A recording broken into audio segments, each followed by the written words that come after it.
थे, बहुत धनी व्यक्ति, सेठ दीनबंधु जी उनका नाम था।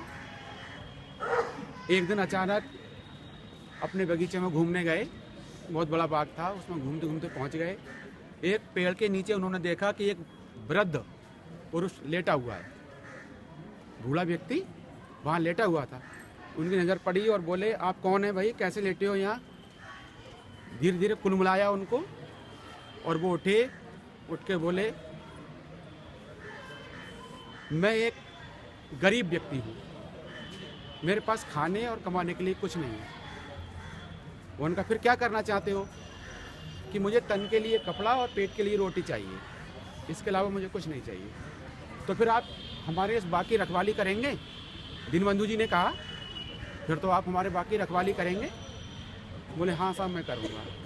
ठीक है, वो रखवाली करने लगे और उनके लिए रोटी पर डे जाने लगी। वहीं पर रहते थे, कुटिया थी एक छोटी सी, और बाग की रखवाली करते थे।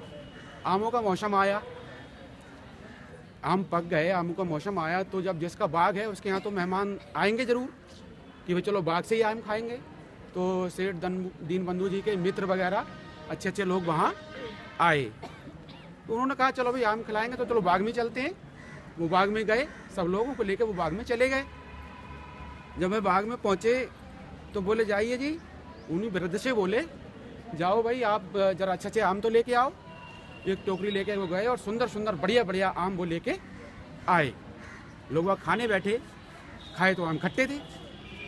तो झल्ला के दीनबंधु जी बोले, तुम्हें पता नहीं है ये आम इतने खट्टे ले आए तुम? तो उन्होंने शहर से कह दिया, सर मैंने इन आमों को चखा नहीं आज तक, मैंने इनकी रखवाली की है, मैंने आज तक नहीं कहा। तो उनके साथी जो थे अबाक ही कह बैठे कि ऐसा ईमानदार रखवाला कहाँ मिले। तो देखिए, ईमानदारी की चमक अलग होती है। वो थे इब्राहिम जी, आगे चलकर वो बहुत बड़े महान संत बने।